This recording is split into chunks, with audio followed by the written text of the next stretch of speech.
Good morning, everybody. Good morning, beautiful co-creators of our new earth. It is day 5. I can't believe it. We are smack dab in the middle of our Global Healing Summit, and I cannot thank all of you enough for participating, for joining, for our dynamic facilitator group to be a part of this. We have had healings and journeys and meditations and coaching and all sorts of learning. It's just been amazing. So welcome, welcome, and thank you to everyone. I can't, I don't even have words for how I feel about this Global Healing Summit. And I'm really excited to kick off day 5 with Rachel Gerlach. I'm so excited for her presentation. It's right in line with everything that's happening with our universe and the spiritual downloads that are happening in our world. And so, Rachel, I'm going to hand it over to you. Take it away. Thanks, Lisa. This is exciting. Lots of energy out there. The lineup that you've created and bringing people together is amazing. So we thank you for this opportunity for us to all come together and heal with each other during this global event. My name is Rachel Gerlach. I am the founder of Nutrition Works. We are an integrative health center providing nutrition therapy, cutting edge laboratory testing, and mindset coaching. I'm also the owner of Free Your Mind Coaching, which is life coaching for busy professional moms, specifically the entrepreneurs, but all moms can relate to. Don't go looking for my website on that one yet, though, because it is still in the development phase. Don't they say that in all times of recession, some of the most businesses are created? So we are part of that. So we're expanding our offering. So today, I want this to be interactive. So if you're on and you can post questions, Lisa's going to field them for me, and we're going to answer everything that's coming up for you. But really, what has come up for me during my coaching through this period with my clients is the feeling of overwhelm, the feeling of, well, just intense feelings in general, scared, uncertainty, frustration, anger, confusion, a lot of these really heavy emotions, which we have labeled negative emotions. And when we experience these negative emotions in our bodies, we are expressing chemicals from the brain. So what happens is that there is a physiological response that will occur in our body. And I think we can all relate to this, right? So you are really nervous. Maybe you have to get up and give a presentation in front of a large crowd of people, and you become nervous and you're shaky and internally trembling, and you notice that your heart is racing, right? And your hands might be cold because your blood is going to your major organ systems. This is no different than when you're watching the news or your Twitter feed or your Facebook and you're participating in I'm going to call it the drama of what is occurring in our world right now. And then we experience this flood of emotions, typically negative, that our body will take on and process all of that energy. So I was thinking, what's a really good thing that we could talk about and teach you that would be a tool that you could all practice during this time? I mean, we've just been announced that there's another 30 days of social distancing and shelter in place. And many of us are home with our kids 24/7, home with our partners 24/7, or we're alone and we don't have somebody to reach out to. I mean, talk about a shift in how we operate on a daily basis and what might come up for you during that time. So rather than looking at this as how are we going to survive, I want to teach you how you can actually thrive, and no better time to do this from a mental and physical standpoint than now. Okay, so I'm going to go a little, look, I'm not a doctor, I'm not a neurologist, okay? So I'm just going to make this very simple as a lead into learning to properly express and empty what we call the emotional jug.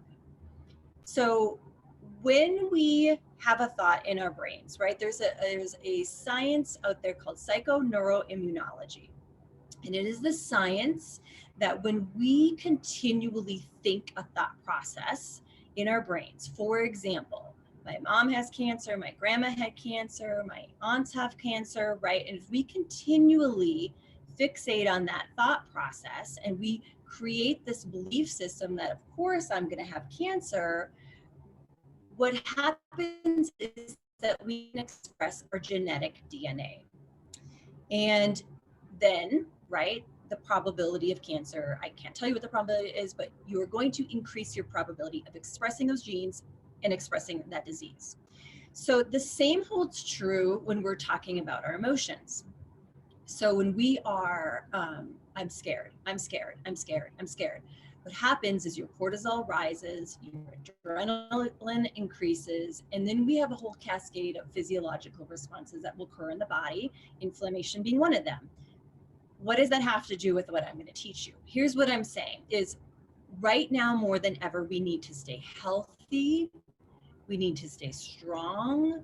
We need to be taking care of ourselves so that way we can come through this on the other end, maybe not having contracted Corona or COVID-19.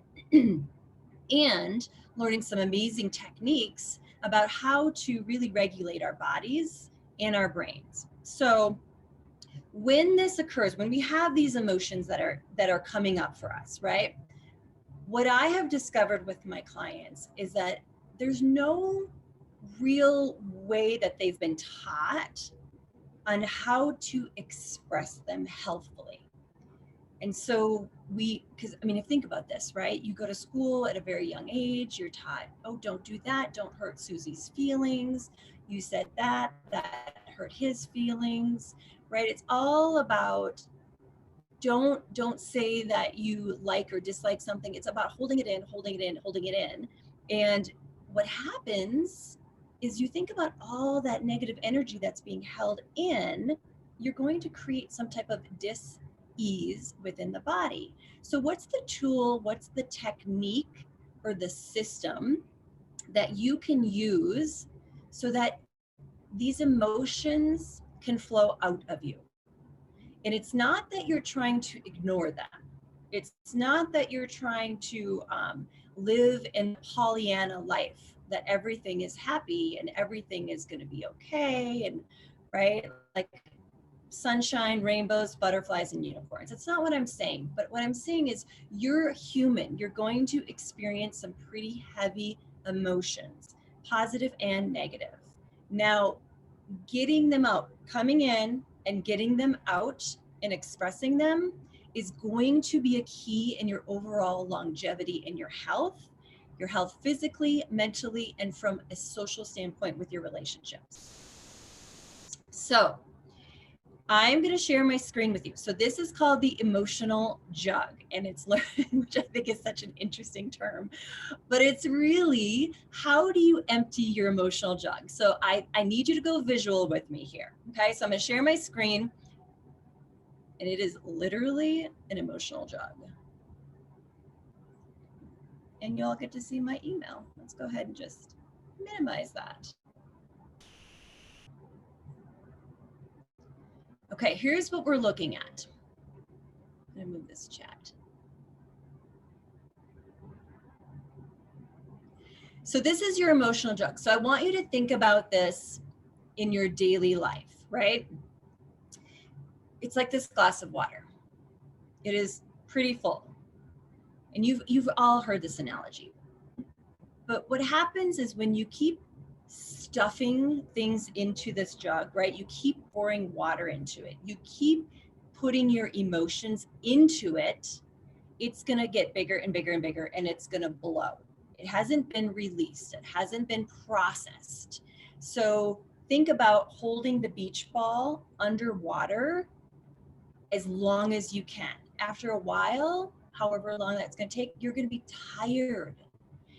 Your body is going to want to stop treading water and hold it down. Your muscles are going to be tired. Mentally, you're going to be tired from like, oh, I got to hold this in. I got to hold this on. And it's going to, right? You let it go and it explodes. The same thing is with your emotional jug. So the premise of this is that we've got some core emotions. And typically we're going to respond to some of the basics, right? So I'd say take the onion, go deeper, deeper, deeper until you get to like the core heart of our emotional state. But externally, usually what it comes out as is you're mad.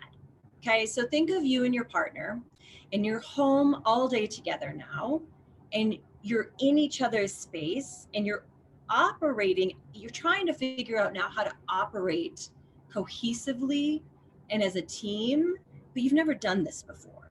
And so maybe he or she does something one way and you do it another way, but you don't tell each other, like, hey, this is how I'm feeling about this. This is what's coming up for me. Or, hey, babe, I love you, but I'm getting really tired of being around you. And that's okay, right? Like, we're not meant to be in these confined quarters 24/7. We need space to breathe. So you've got this emotional jug and you're not sharing what's going on with you.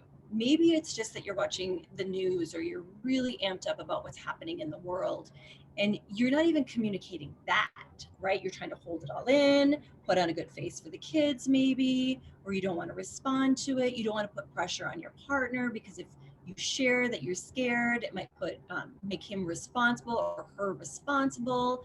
All of these thoughts start to come up and really it turns into a fight, right? So then we're here, like we blow the lid is really what it's called. Here, I know we've all done this. I do it myself. I don't communicate. I hold it in. I start to withdraw, right? I start to not talk. I start to ignore. I go put myself, away in a different area. I completely shut down and go internal. And it feels terrible, right? It feels terrible.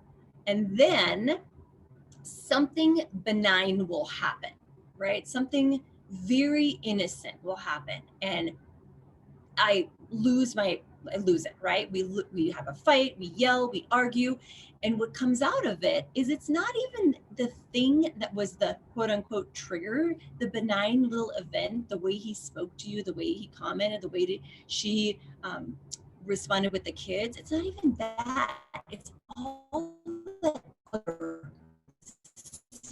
that's down in here. Okay, so it's not about this up here, it's all this down here that then starts to come out.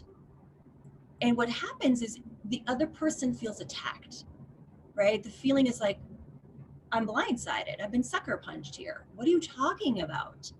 Which then creates, right, not retaliation, but defense mechanism.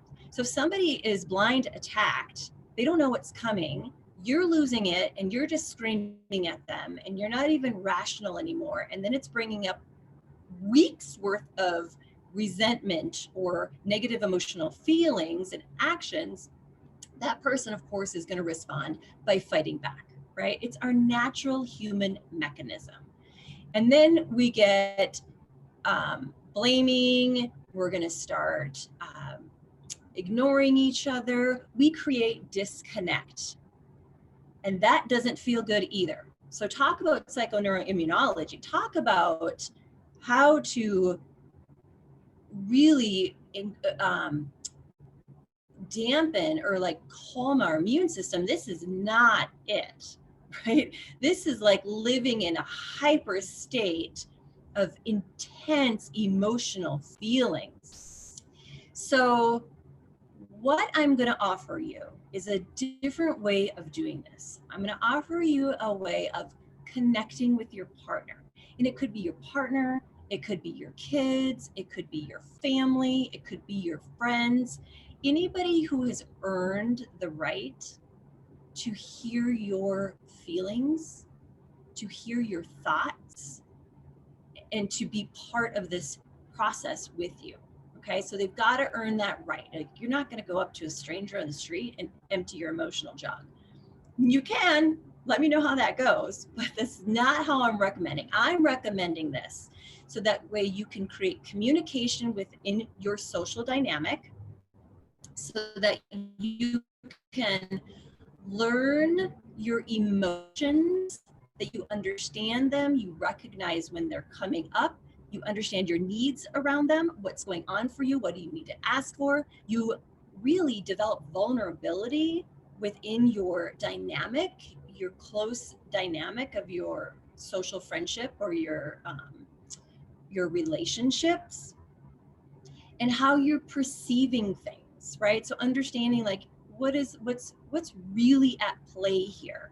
It's not that he put, threw his sock on the floor next to the hamper versus in the hamper. It's not about that. It's about all the other stuff that's going on. So here's what you're going to do, okay? First and foremost, you need to share this with the person or people that you want to practice this on, okay? No sneak attacks. Doesn't work. It really doesn't work. You're right. Like you're like, what's going on here? So one, share this video, look up emotional jug, reach out to me, and I can help walk you through it as well. So two, there's got to be some groundwork here. So there's got to be a little bit of rules. I'm going to pull this one up. So there's got to be some rules around this too. And when we are operating as adults, right, adults that can handle emotion, we understand that we are not responsible for other people's feelings. So that's an important conversation to have in step two of, look, when I come to you, I schedule a time and I say, I need to empty the jug. That's what me and my partner do that. We say, hey, babe, I got to empty my emotional jug. Let's set up a time.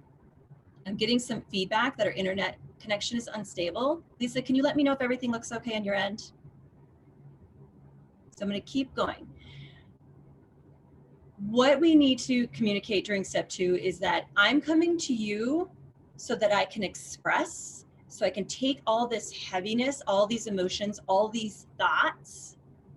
Good, thanks. And I can put them into a safe place and express them and communicate them without retaliation, without going into, defense mechanism.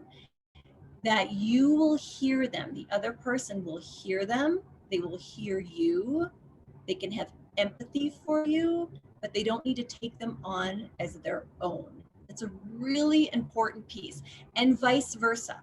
So when your partner comes to you and says, I need to empty my emotional jug, you're ready. You're like, okay, I've got a job to do here. This is my job. My job is to listen. My job is to understand where they're coming from. My job is to respond when they ask me to, but not problem solve and not take on their emotional state of being, right? That's not your job as an adult. It's to be there and to support. And when you can do that, the connection and the vulnerability that you're going to create together is so intense. It's so awesome. It's freeing for the other person that's listening, that they're like, oh, I don't have to take this on as my own. I got my own stuff I have to work on, right? And it's unbelievably freeing for the individual that's able to express and communicate. So that's number two. And number three, timing is everything, right? So if you are in the middle of cooking dinner, doing laundry, somebody's working on homework with the kids, or you're feeding the dogs and picking up the phone and it's like crazy time, it's not the time to do this, okay? The time to do this is when you have let the other person know you are creating a safe, quiet, non-disruptive time to do this, and you're touching each other, okay?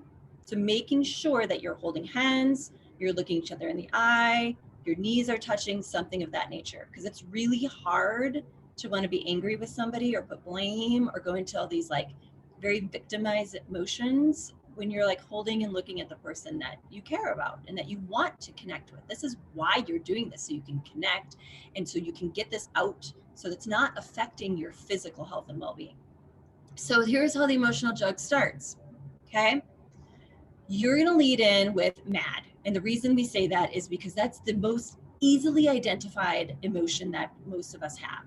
So it starts with, I'm mad about blank.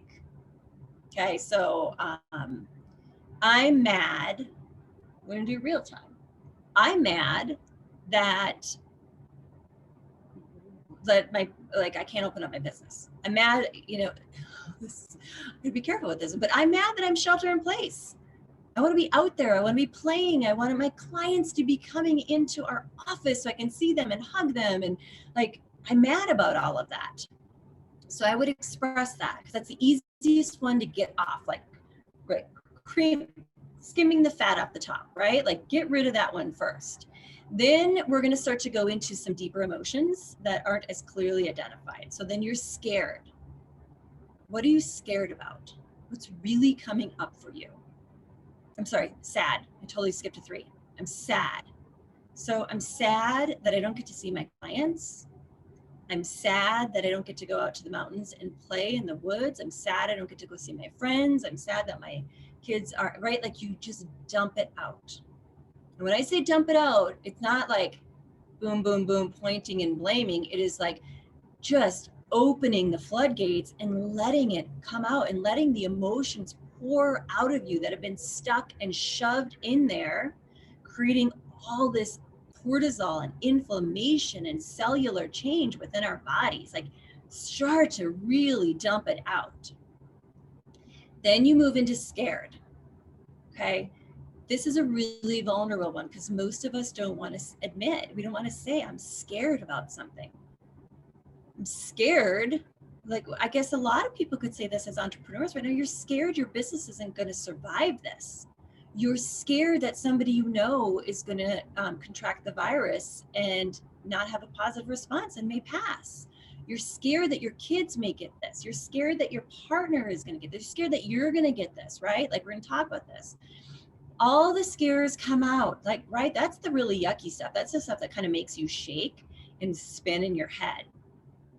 And then once those deep emotions we've gone through this, right? And this is your basics. And what you're going to discover is, like, it's not just that you're sad.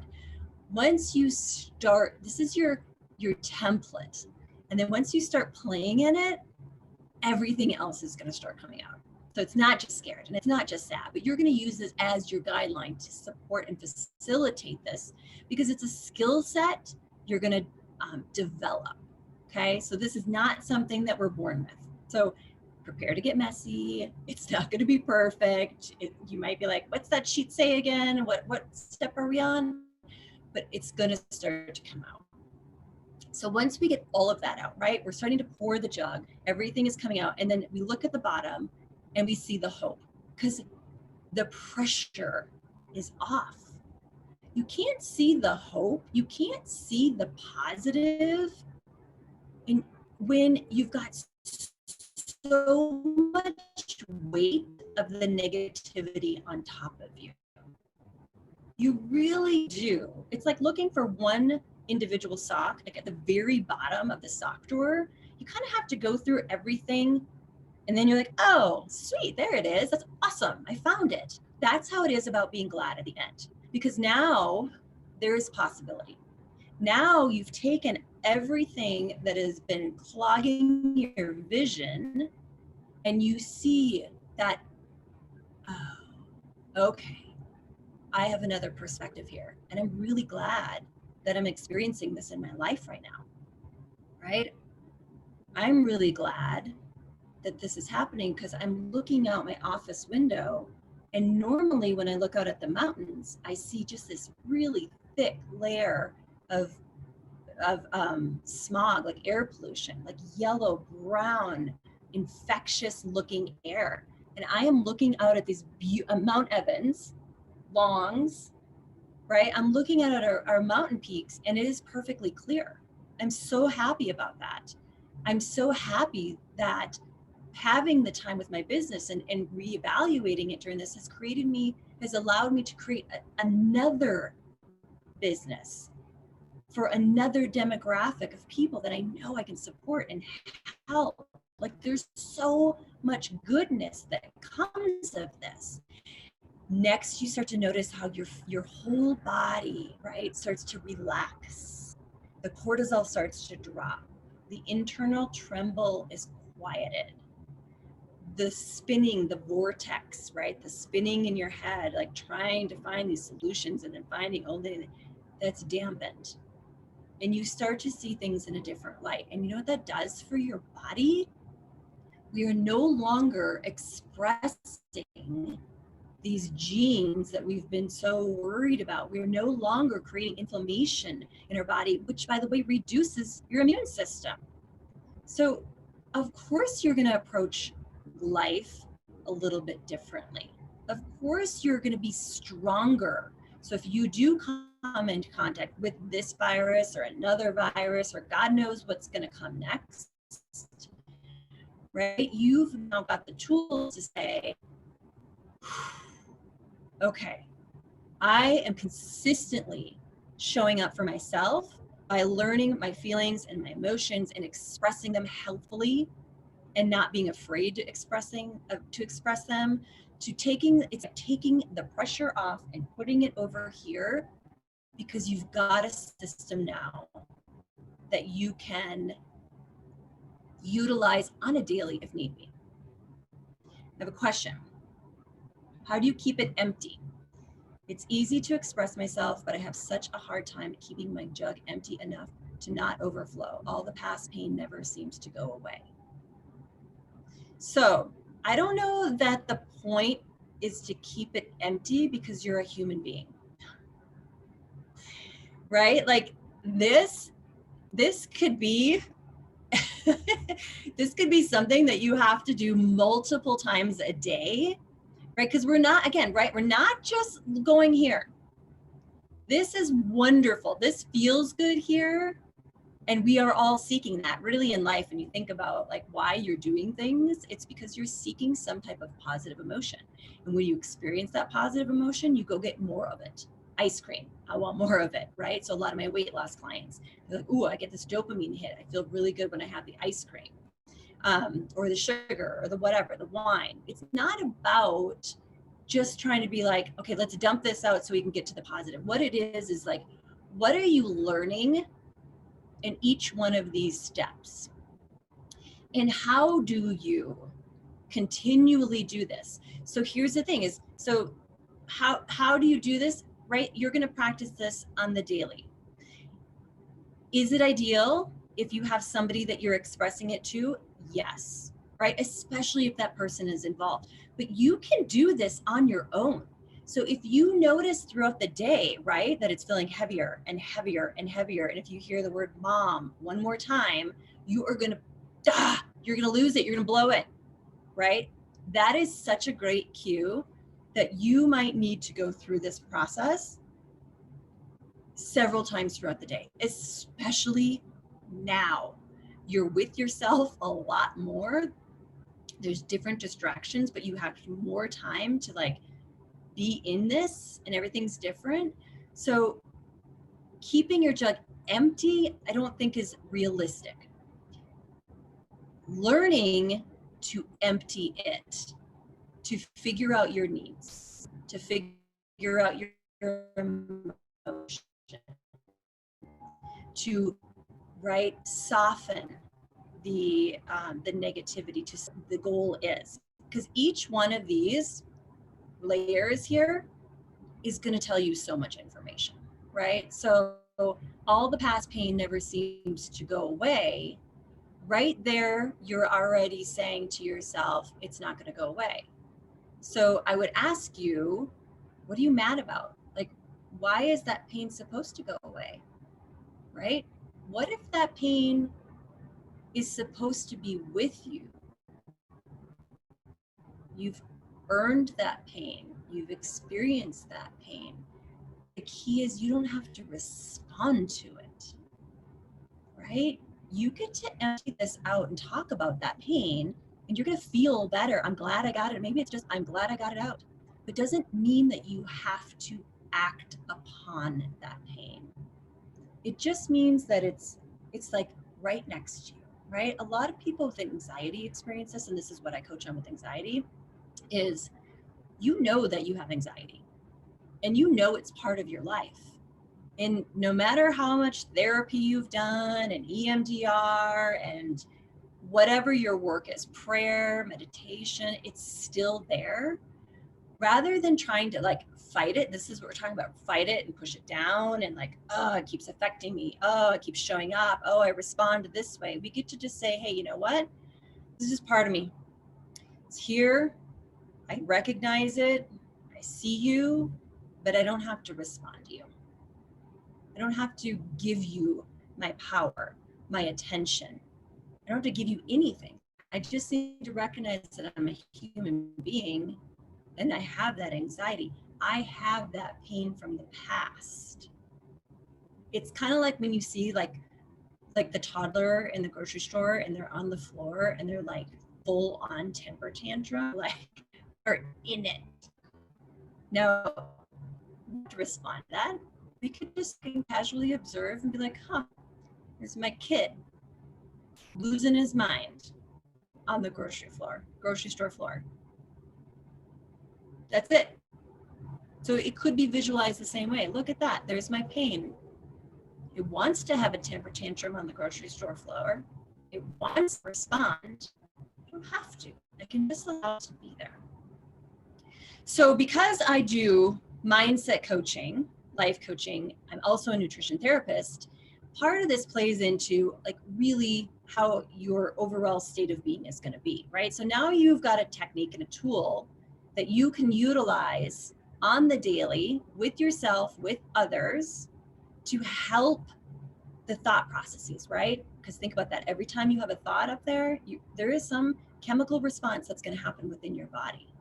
So practice this emotional drug. Practice learning your emotions. Practice pulling them out of you and letting them flow.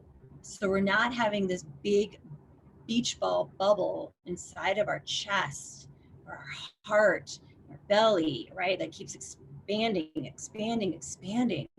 Right? Practice like deflating and letting that out. So you have some clarity and some compassion and some understanding and some hope about what things, an alternative perspective. Because we need to keep you physically strong.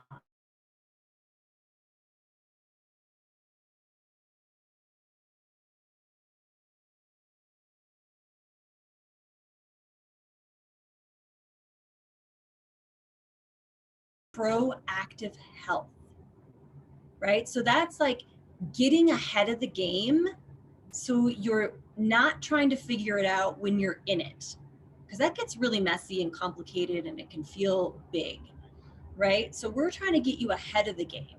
So you've got these tools and techniques to support your body as you go through this life cycle, so you can have a very long, thriving, exciting, dynamic, purposeful life, right? And your body is able to keep up with that. It's showing up at a really high level. And when you are doing this type of mind work, right, always remember that there's something happening physically inside of your body. Okay, so if you're holding in on this negativity, it's not unrealistic to think that your immune system is going to be lowered. If you're practicing your mindset work, emptying the emotional jug being one of them, right? It's not unrealistic to say, oh, I'm lowering, I'm decreasing my stress, which means my immune system is going higher. Your inflammation markers are decreasing. Gene expression is decreasing, right? Then you take on that and you start doing some of the nutritional aspects of really bringing in live, high quality, purposeful, thoughtful, conscious foods. And you're stacking, right? Like you're taking care of your mindset, you're taking care of your energetic being, your cellular being, your chemical being, and then you're taking care of your physical being, right? It's this beautiful, harmonious triad of longevity, of having an amazing, beautiful, long, vibrant life. So practice this, use this tool, and if you love it, we have so many more, right? There's so many more tools that we can teach you and help you work through, not only from a mindset perspective, but from what are you doing on a genetic perspective with testing, and how are you nourishing your body with the type of foods and compounds that you're putting into your body. So I want to open this up and ask Lisa if there's anyone out there that has any questions about anything that I have spoken about today, communicated, taught, and in honestly anything nutrition, health, life coaching related, mindset related. Put it out there, right? Just post it. Have you seen this? How have you seen this work in your own life and your clients? Excellent question. Okay, so I use this, my partner and I use this. Talk about being vulnerable. Not all of you have earned the right. We talk about earning the right to hear stories, but really, I was taught growing up, like, you don't express your emotions. I mean, I can't even explain how much that has been ingrained in my childhood being, right? Growing up, like, nobody talked about anything. Everything was like this superficial, or it was like hush, hush, hush. And then if you did, I remember I was always like a really bossy, honest, direct, kind of like big, like, I'm out there and I'm going to say it. And I would get in trouble. And I remember this. I'm like, I would just be like, why are we doing it like that? And Rachel, how can you say such a thing? Shame, shame, shame, shame, right? You shouldn't speak honestly. You shouldn't tell people how you're feeling. So over time, right, this obviously, the more you practice it, the better you get at it.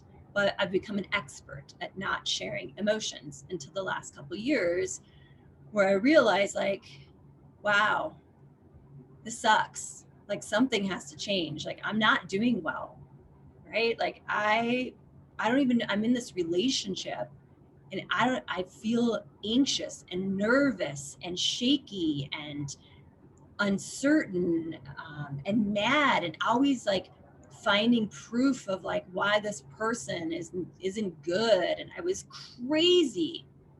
So I learned this technique through an amazing coach therapist of mine. And what happened is, when I practiced it, when we both practiced it, right, all that crap went away, because it was just the fact that I wasn't even able to say, hey, I'm not feeling really cool about things right now. I'm really mad because, I'm really mad because you were late picking up for the kids. It makes me sad because I don't think that you appreciate them and respect when I ask you to do something. And I'm really scared that this is going to continue to happen and divide us apart. But you know what? I know we can fix this. I know this is going to be okay. This is just a circumstance that needs a solution. And thank you for listening. And what happened is everything was diffused. It was like, cool, okay. Now everybody, it's all out on the table. My clients do this, right? But I really go back to me because I have to practice this a lot. And then sometimes I forget. And then what happens is I'm like, right, I'm mad about one thing, and then I go looking for evidence about all the other things I start getting mad about, because I'm making it up, because that's what happens, right? When your brain tells you something, you're going to go and look for evidence to prove it right. Watch yourself on that one. So I have to catch myself. And really what works for me, y'all, is I schedule this, because it doesn't, the best way to do this is to be proactive. It's much more difficult to remember to get into, right, your calm prefrontal cortex when you're in the shitstorm. It's really, right? Think about that. Some people just don't operate under stress. So if you're proactively doing this, and it's a weekly, maybe you need daily right now, right? With everybody home, I would recommend daily. As you're practicing this, it becomes your norm, right? It keeps flowing and flowing and flowing, and things are just constantly lighter. Communication is better, vulnerability is greater, connection, your stress goes down, your physical health is improving for everybody around you, because you're an energetic human being, and what you are spills over into those around you. So I have to schedule this as a reminder that, you know what, we can always empty the emotional jug. I don't need to wait until I'm in the shitstorm. I get to do this when I look at the Weather Channel and I see the storm coming 3 hours from now. I'm going to proactively work on it. What other questions do we have out there? Anything regarding nutrition? You know, right now, obviously, things are a little more scarce on the shelves, although I think it's looking a little bit better. If you can't get to fresh, wholesome, nutritious live foods, you know, find some products, greens and reds, like that you can bring in, some high quality supplements. You might have to supplement at this time. Or taking care of nurturing your body goes hand in hand with nurturing your mind. Okay, so Lisa's asking no other questions. Sometimes this is a lot to absorb, right? And sometimes when you start to practice it, that's when the questions come up. So here's how you get in touch with me. Rachel at nutritionworksofcolorado.com is my direct email. Otherwise, nutritionworksofcolorado.com is our website. You can schedule discovery calls with myself, any one of our practitioners, 30 minutes complimentary. Feel free to jump on with them, right? They are all doing virtual. We're doing telehealth right now. Then I'm also going to ask you to watch for Free Your Mind coaching to come out. If you're really interested in doing deep dive life coaching, we will intermix some nutrition therapy, but they're different entities and we can serve in all multiple facets. My direct phone number is 720-556-3113. I welcome phone calls. Obviously, it works better if you do the discovery call, so it's scheduled, it's on the calendar. But honestly, if you're out there and you need support, I am here. Our entire team is here to support you. I loved this. I hope you enjoy it. I'm going to see if we can put up these excuse me, worksheets as well, so you can print them off and use them. Try it. We've got the time now, and now more than ever, right? We don't have to live in this state. There is another way of being, and I want to help you and I want to support you with that. Okay, Lisa's going to put the worksheets on the website, so go and download them. I absolutely loved having every one of you watch. I would love to connect with you. I wish you all well, health and safety for you and your family, and we will get through this. We'll be on the other end. Thanks so much for joining us. Take care, everyone.